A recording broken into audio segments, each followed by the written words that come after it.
German. It isn't at all a becoming language. I know perfectly well that I look quite plain after my German lesson. Jack, you know how anxious your guardian makes you to improve yourself in every way. He laid particular stress on your German as he was leaving for town. Indeed, he always lays stress on your German as he is leaving for town. Your Uncle Jack is so very serious. Sometimes he's so serious I think he cannot be quite well. Your guardian enjoys the best of him, and his gratitude to demeanor is especially to be commended, and one so comparatively young as he is. I suppose that is why he often looks a little bored when we three are together. Cecily, I am surprised at you. Your Uncle Jack had many troubles in his life. Idle merriment and triviality be out of place in his conversation. You must remember his constant anxiety about that unfortunate young man, his brother. I wish Uncle Jack would allow that unfortunate young man, his brother, to come down here sometime. We might have a good influence over him, Miss Prism. I do not think that even I could produce an effect on the character that, according to his own brother's admission, is irretrievably weak and fascinating. Indeed, I would not desire to reclaim him. I am not in favor of this modern mania turning bad people to good people at a moment's notice. As a man sows, so shall he reap. Cecily, this will never do. I don't see why you should keep a diary at all. I keep a diary in order to enter the wonderful secrets of my life. If I didn't write them down, I should probably forget all about them. Memory, my dear Cecily, is a diary that we all carry about with us. Yes, but it usually chronicles the things that have never happened and couldn't possibly have happened. I believe that memory is responsible for nearly all the 3-volume novels. Do not speak slightly of the 3-volume novels, Cecily. I wrote one myself in earlier days. Did you really, Miss Prism? How wonderfully clever you are.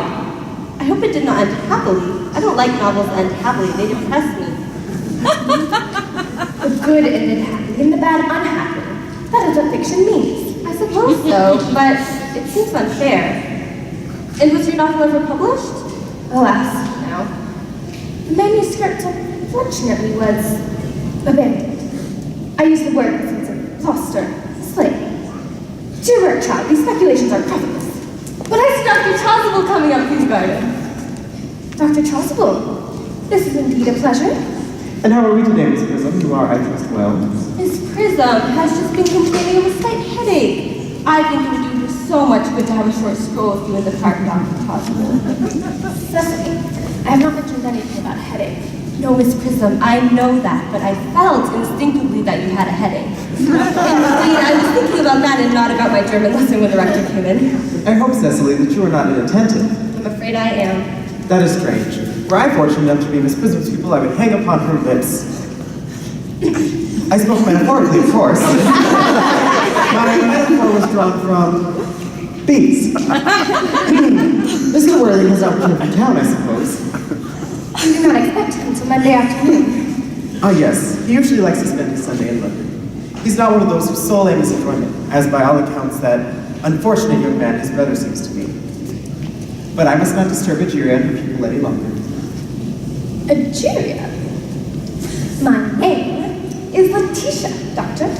A classical allusion merely, drawn from the pagan authors. I shall see you both, no doubt, at evensongs. I think too, Doctor, that I will have a stroll with you. I find I have a headache after all, and a walk might do it good. With pleasure, Miss Prism, with pleasure. Perhaps we shall go as far as the schools and back. That would be delightful.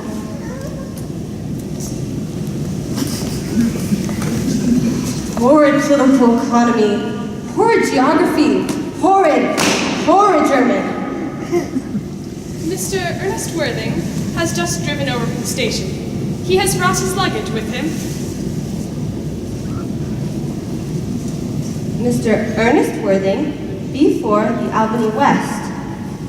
Uncle Jack's brother. Did you tell him Mr. Worthing was in town? Yes, miss. He seemed very much disappointed. I mentioned that you and Miss Prism were in the garden. He expressed a wish to speak with you privately for a moment. Ask Mr. Ernest Worthing to come here. Yes, miss. I've never met any really wicked person before. He's rather frightened. So afraid to look just like everyone else. He does. You are my little cousin Cecily, I see. You are under some strange mistake, but not little. In fact, I believe in more than usually talk for my age. But I am your cousin Cecily. And you, I see from your card, are Uncle Jack's brother, my cousin Ernest. My wicked cousin Ernest. I'm not wicked at all, Cecily. You mustn't think I'm wicked. If you're not, then you're certainly deceiving us all in a very inexcusable manner. I hope you've not been leading a double life, pretending to do what you were really being it all along. That would be hypocrisy. Well, I have been rather reckless. I'm glad to hear it. And now that you mention the subject, I have been rather bad in my own small way. I don't think you should be so proud of that, though I'm sure it must have been very pleasant. It's much pleasanter being here with you. I can't understand how you're here at all. Uncle Jack won't be back till Monday afternoon. Yes, that is a great disappointment to me, for I am obliged to go by the first train on Monday. I have a business appointment that I'm rather anxious to miss. Couldn't you miss it anywhere but in London? No, the appointment, I'm afraid, is in London. Well, I know how important it is not to keep a business engagement if one wants to retain any sense of the beauty of life, but still, I think you'd better wait till Uncle Jack returns. I know he wants to speak to you about your emigrating. By what? You're emigrating. You've gone out to buy your outfit. I certainly wouldn't let Jack buy my outfit. He has no taste in neckties. I don't think you'll require neckties. Uncle Jack is sending you to Australia. To Australia? I'd sooner die. Well, he said at dinner on Wednesday night that you'd have to choose between this world, the next world, and Australia. Well, Cecily, the accounts I've received of Australia and the next world are not particularly encouraging. This world is good enough for me. Yes, but are you good enough for it? I'm afraid I'm not that, which is why I would like to ask you to reform me.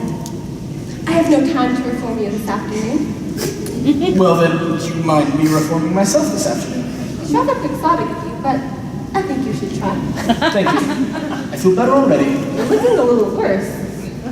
Well, that is because I'm hungry. How thoughtless of me! I should have remembered that when one is going to lead an entirely new life and requires regular and wholesome meals. Might I have a button first? Marshall meal?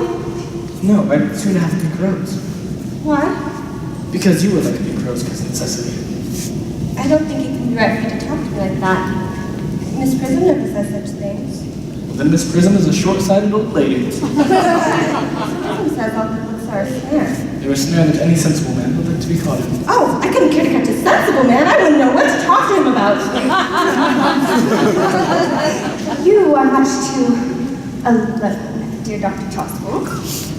You should get married. A misanthrope I can understand. What misanthrope? Never. Believe me, I do not deserve so neologistic a phrase. The practice, as well as the precept of the primitive church, was distinctly against marriage. And that is obviously the reason why the primitive church has not lasted up to the present day. And you do not seem to realize, dear doctor, that by persistently remaining single, a man converts himself into a permanent public temptation. Men should be more careful. It's very seldom he leads weak vessels astray. But is a man not equally attractive when married? No married man is ever attractive, except to his wife. And often, I'm told, not even to her. That depends on the intellectual sympathies of the woman. Maturity can be depended on. Ripeness can be trusted. Young women are green. I spoke horticulturally. My metaphor was drawn from fruit. But where is Cecily? Perhaps you followed us in the schools. Mr. Worthing, this is indeed a surprise. Mr. Worthing? I have returned sooner than expected. Chasuble, you are well? Mr. Worthing, I trust this garb of woe does not betoken some terrible calamity. My brother, More shameful debts and extravagance. Still leading his life of pleasure. Dead. Your brother Ernest dead. quite dead. One lesson for I trust you profit by it. Poor Earnest. He had many faults, but this is indeed a sad, sad blow. Very sad indeed. Were you with him at the end? No, he died abroad. In Paris, in fact. Was the cause of death mentioned? Severe chill, it seems. As a man sows, so shall he reap. Charity, dear Miss Prism, charity. None of us are perfect. I myself am peculiarly susceptible to draft. You would no doubt wish me to make a slight allusion to this tragic domestic affliction on Sunday. My sermon on the meaning of man in the wilderness can be adapted to almost any occasion, joyful, or as in the present case, distressing. I've preached at harvest celebrations, christenings, confirmations. You mentioned christenings, I believe, dear doctor. I suppose you know how to christen, all right? I mean, you are concerned christening, aren't you? It is, I regret to say, one of the rector's most constant duties on this parish. I have often spoken to the poorer classes on the subject, but they don't seem to know what thrift is. Your brother was, I believe, unmarried, was he not? Oh, yes. People who live entirely for pleasure usually are. But it is not for any child, dear doctor. No, you see, I would like to be christened myself. This afternoon, if you have nothing better to do. But surely you've been christened already. I don't remember anything about it. But have you any grave doubts on the subject? I have the very gravest doubts. Of course, if you think I'm a little too old now.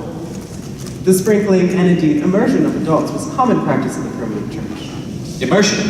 You don't need to say You that. need have no apprehensions. Sprinkling is all that is necessary, or indeed I think advisable. Our weather is so changeable. At what hour would you wish the ceremony performed? Oh, I might trot around 5 if that would suit you. Perfectly, perfectly.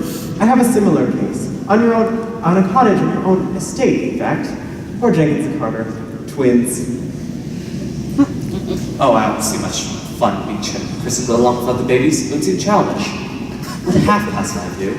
Admiredly, admiredly. But now, I will no longer intrude into a house of woe. I merely beg that you be not too much bowed down by grief. What seem to us bitter trials are often blessings in disguise. This seems to me a blessing of extremely obvious kind. Oh, Jack! Oh, so pleased to see you back. What were clothes you brought on? Do go and change them. Cecily! My child, my child. Whatever is the matter, Uncle Jack? You look as if you had a toothache, and I've got such a surprise for you. Who do you think is in the dining room? Your brother! Who? Your brother Ernest. He arrived about half an hour ago. What nonsense, I haven't got a brother. Don't say that. No matter how poorly he may have treated you in the past, he is still your brother. You couldn't be so heartless as to disown him. I'll tell him to come out.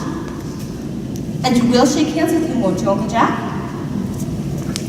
These are very joyful tidings. But after we had all been resigned to his loss, his sudden return seems to me particularly distressing. My brother in the dining room. I don't know what it all means. They're perfectly absurd. Ta-da! Good heavens. Brother John, I have come up from town to express to you that I am terribly sorry for the way I've behaved in the past, and that I intend to lead a better life in the future. Uncle Jack, you're not going to refuse your own brother's hand. Nothing would induce me to take his hand. I think it's coming down here disgraceful. He knows perfectly well why. Uncle Jack, do be nice. There's some good in everyone. Ernest has just been telling me about his poor invalid friend, Mr. Bunbury. He visits every so often. And surely there must be good in one who is kind to an invalid and leaves the pleasures of London to sit by a bed of pain. Oh, he's been talking about Bunbury, has he? He's told me all about poor Mr. Bunbury and his terrible state of health. Well, I won't have him talk to you about Bunbury or about anything else. It's enough to drive one perfectly frantic. I fully admit the faults were entirely on my side, but I find Brother John's coldness to be peculiarly painful, especially considering this is the first time I have come here. Uncle Jack, if you don't shake hands with Ernest, I will never forgive you. Never forgive me. Never, never, never. Well, I suppose I must then. Algernon, you young scoundrel. You must get out of here. I don't allow any Bunbury here. I see. It's pleasant, is it not? To see so perfect a reconciliation. You've done a beautiful action today, my child. I must not be premature in my judgments.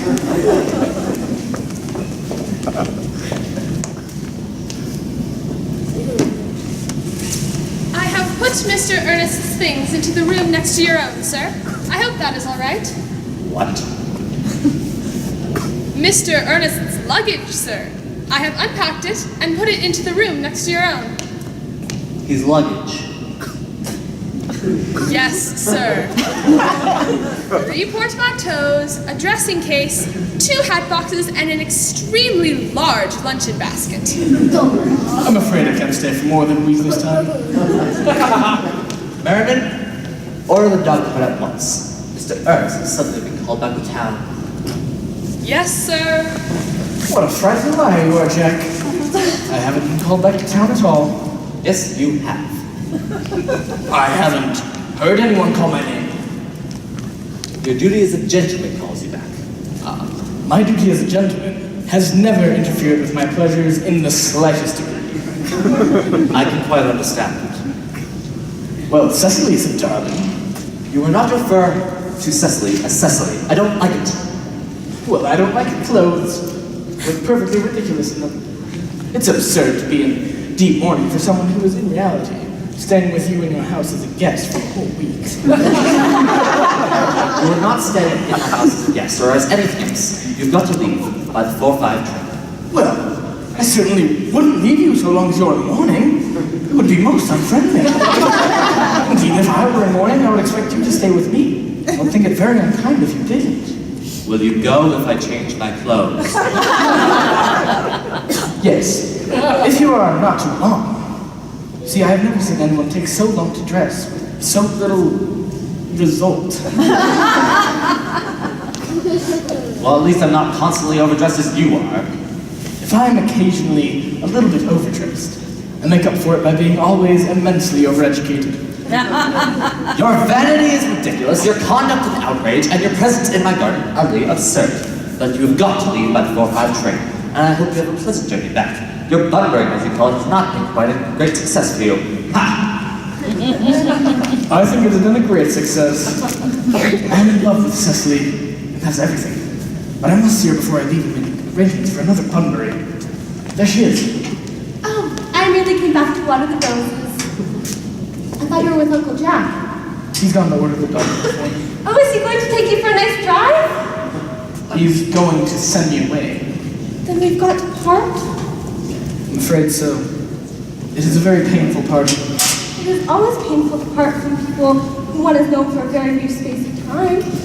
Parting with old friends one can endure with equanimity, but even a momentary separation from anybody to whom one has just been introduced is almost unbearable. The dog cart is waiting, sir. It can wait, Merriman, for 5 minutes. Yes, miss. Cecily, I'm afraid I will offend you, but I hope I do not, by stating quite openly and frankly that, to me, you seem to be the very visible personification of absolute perfection. I think your frankness does you great credit, Ernest. If you will allow me, I will copy your remarks into my diary. I'd give anything to read it, may I?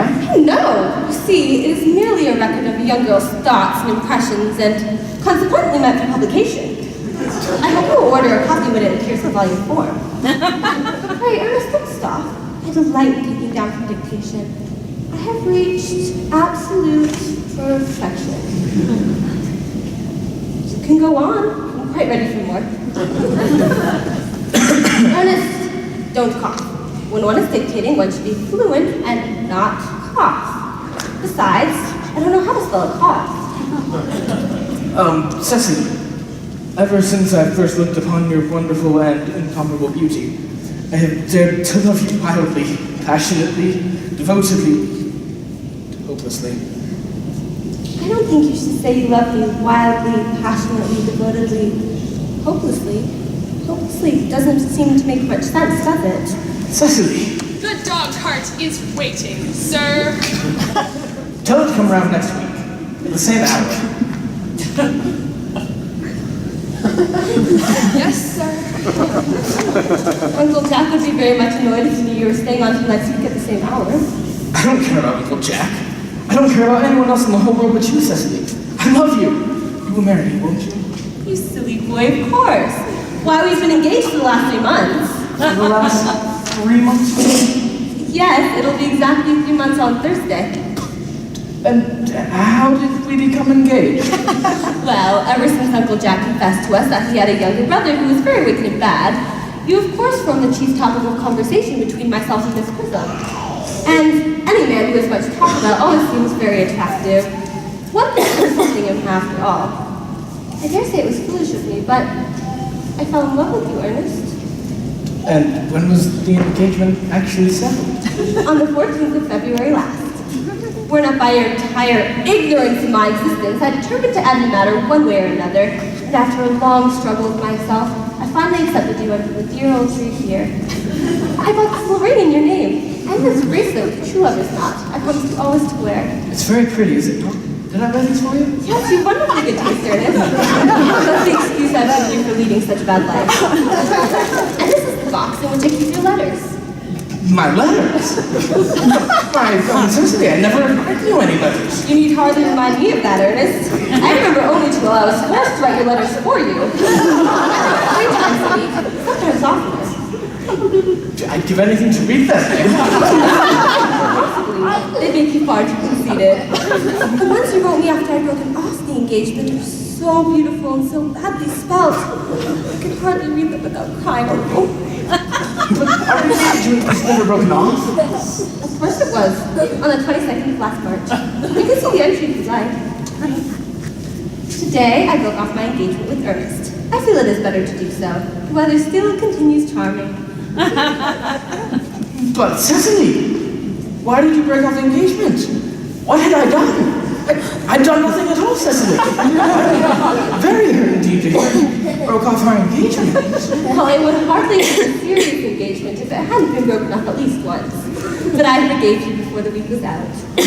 Cecily, you promised never to end our engagement again? I don't know if I could now that I've actually met you. And there is, of course, the question of your name. Yes, of course. The name. You mustn't laugh at me, darling, but it's always been a girlish dream of mine to love someone whose name is Ernest. There's something in the name that seems to inspire absolute confidence. I pity any poor married woman whose husband is not called Ernest. But, my dear sweet Cecily, you don't mean to say that you couldn't love me if I had some other name? What other name? Oh, any name you like. Algernon, for instance. I like the name of Algernon. But, my dear, sweet, loving little darling, I don't see any reason you should object to the name of Algernon. It's not at all a bad name. In fact, it's a rather aristocratic name. Nearly half the chaps who get into the bankruptcy court are called Algernon. But seriously, Cecily, couldn't you love me if my name was Algie? I might respect you. I might admire your character, but I wouldn't be able to give you my undivided attention. Cecily, your rector here, I suppose, is thoroughly experienced in all the rites and ceremonies of the church? Yes, Dr. Chasuble is a most learned man. He's never written any books, so you can imagine how much he knows. Cecily, I must see him at once. On a most important christening, I mean on most important business. Oh, I'll be back in half an hour. considering that we've been engaged since February 14th, and we only just met today, I think it's a little hard you should give me so long a time as half an hour. Couldn't you make it 20 minutes? I'll be back in no time. What an impetuous boy. I like his hair so much. And I must copy his remarks into my diary. A Miss Fairfax has just called to see Mr. Worthing. On very important business, Miss Fairfax states. Isn't Mr. Worthing in the library? Mr. Worthing went over in the direction of the rectory some time ago. Tell Miss Fairfax to come here. Mr. Worthing should be back soon. And you can bring tea. Yes, miss. Please clear away the lemonade first, though. Of course. Miss Fairfax. No doubt one of the good elderly women involved in Uncle Jack's philanthropic work in London. I don't like women who are involved in philanthropic work. It's so bored of them. Miss Fairfax. Pray let me introduce myself to you. My name is Cecily Cardew. Cecily Cardew. What a very sweet name. Something tells me we're going to be great friends. I like you already more than I can say. My first impressions of people are never wrong. How kind of you to like me so much after we've only known each other such a comparatively short time. Please sit down. I may call you Cecily, may I not? Of course. And you will always call me Gwendolen, won't you? If you wish. Then that is all quite settled, is it not? I hope so.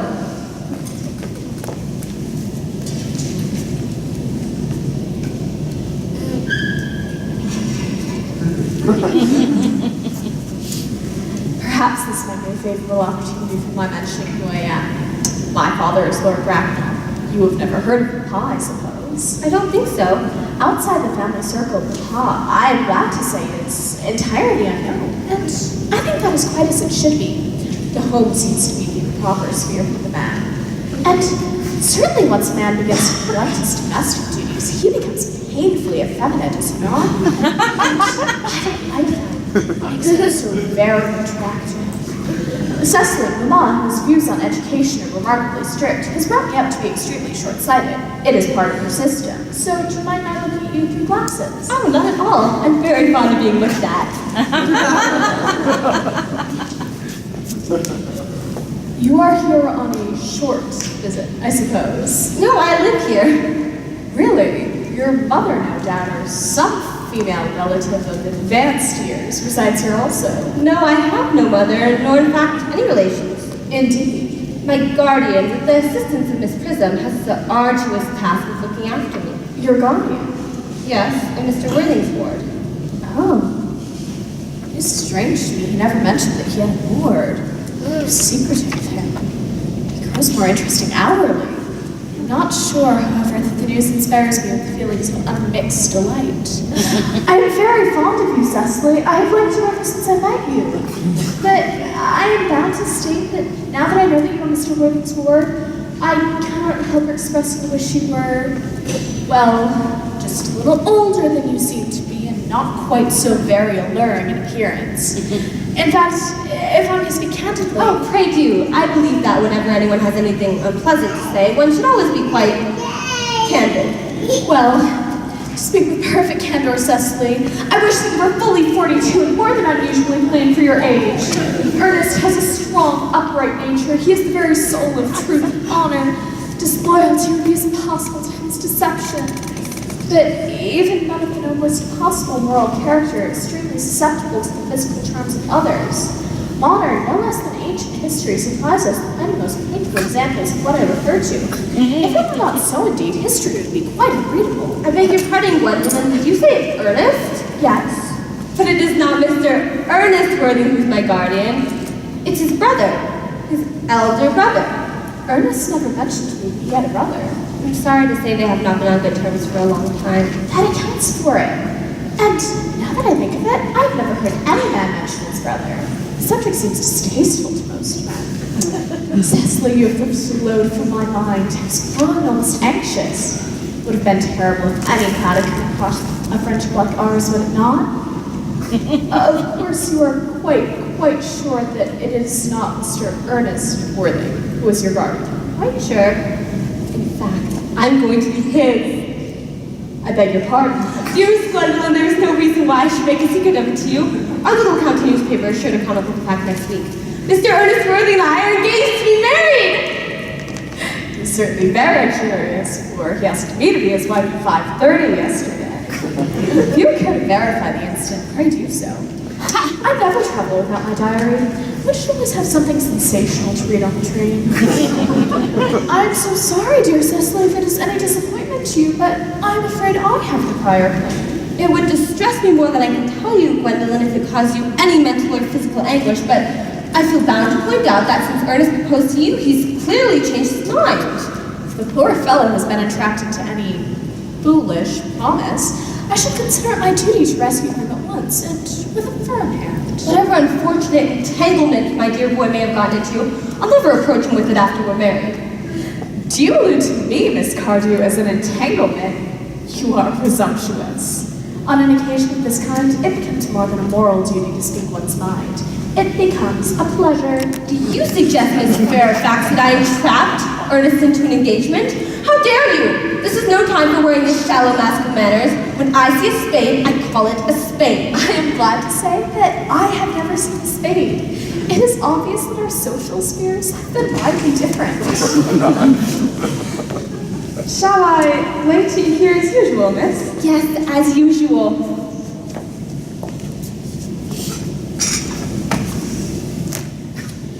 Are there many interesting walks in the vicinity, Miss Cardew? Oh yes, a great many. On the top of one of these hills quite close, one can see 5 counties.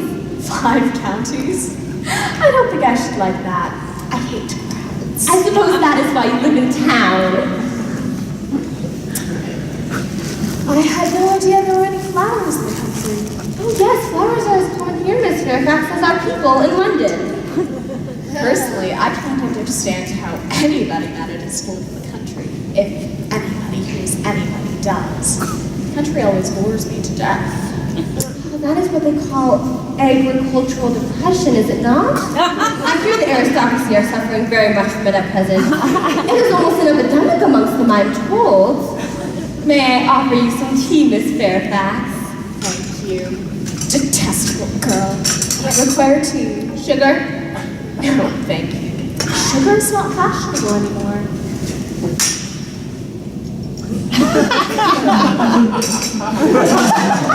Cake or bread and butter? Bread and butter, please. Cake is rarely seen in the best houses nowadays.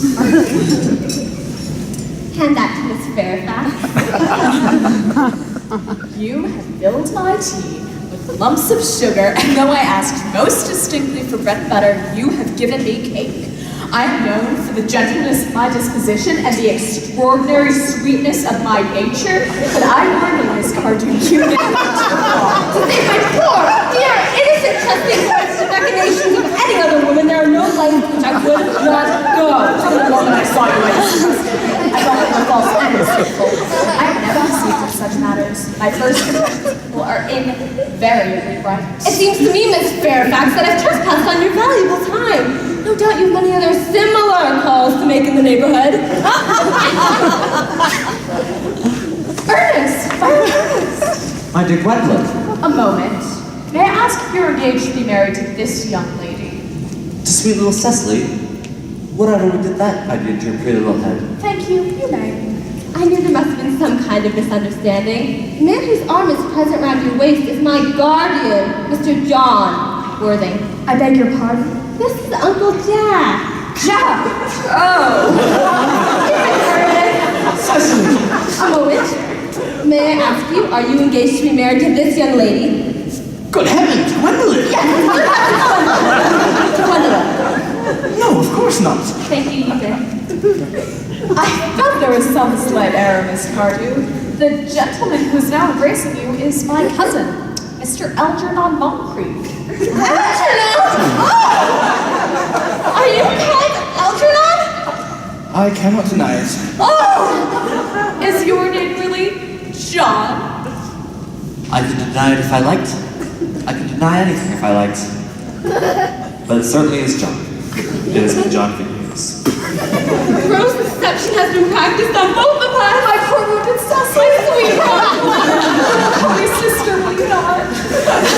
There is one question I would like to be allowed to ask my guardian. An admirable idea. Mr. Worthing, there is just one question I would like to be permitted to put to you.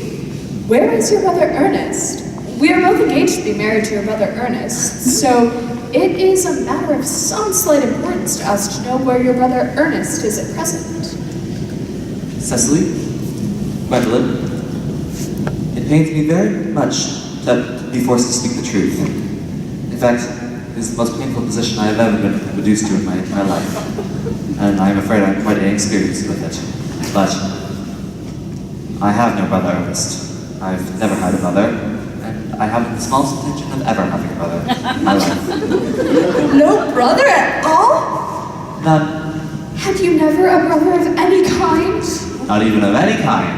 I'm afraid it is quite clear, Cecily, that neither of us is engaged to be married to anyone. This is not a pleasant position for a young girl to find herself in. Let us go into the house. They will hardly venture to come after us there. No, men are so cowardly, aren't they? This wretched business is what you call bunburying, I suppose. Oh yes. And a wonderful Bunbury, isn't it? In fact, the most wonderful Bunbury I've ever had in my life. Well, you've no right to bunbury here. That is absurd. One has the right to Bunbury wherever he chooses. Every serious Bunburyist knows that. Serious bunburyist? Good heavens. Well, one must be serious about something if you want to have anything in life. What you are serious about, I haven't got the slightest idea. About everything, I should suppose. You have an absolutely trivial nature. If My only slight satisfaction about this whole wretched business is that your friend Bunbury is quite exploded. You won't be able to run down the country as quite so often as you used to. Quite a good thing, too. Your brother is a little off color, isn't he, my dear Jack? You won't be able to run down to town so much as your wicked custom was.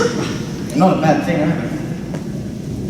As for taking in a sweet, simple, innocent girl like Cecily, it's quite inexcusable. To say nothing of the fact that she is my ward. I can see no possible offense for you deceiving a brilliant, thoroughly experienced young woman like Gwendolen. To say nothing of the fact that she is my cousin. I want to be engaged to Gwendolen. I love her. And I want to be engaged to Cecily. I adore her. Well, there's no chance of you ever being engaged to Cecily. I don't think, Jack, that there is much likelihood of you and Miss Fairfax ever being united. Well, that's no business of yours. Well, if it was my business, I wouldn't talk about it. It is very vulgar to talk about one's own business. Only stockbrokers ever do that. And then only at dinner parties. How can you sit there, calmly eating muffins, when we're in this horrible trouble? I can't make out. It seems to be perfectly harmless. Well, when I'm in trouble, eating is the only thing that consoles me. And indeed, when I am in very great trouble, as we are now, I refuse anything except food and drink. I'm eating muffins right now because I am unhappy. And I am also particularly fond of muffins. Well, there's no reason for you to eat them all in that greedy way. I wish you would have tea cake instead. I really don't like tea cake. Good heavens, I suppose a man can't eat his own muffins in his own garden. But I thought you said it was perfectly harmless to eat muffins at all. I said it's perfectly heartless of you under the circumstances. Yes, I still want muffins. Algernon, I wish to goodness you would go. You can't possibly ask me to leave without me having dinner. No one ever does that, especially not me. And the people who ever do that, vegetarians, that sort of person. Besides, I have already made arrangements with Dr. Chasuble to be christened at 6:15 under the name of Earnest. The sooner you give up this nonsense, the better. I made arrangements myself with Dr. Chasuble to be christened at 5:30 under the name of Earnest. Gwendolen would wish it. We can't both be christened Earnest. That is absurd. Besides, I've never been christened before, and indeed Chasuble thinks so as well. You, however, have.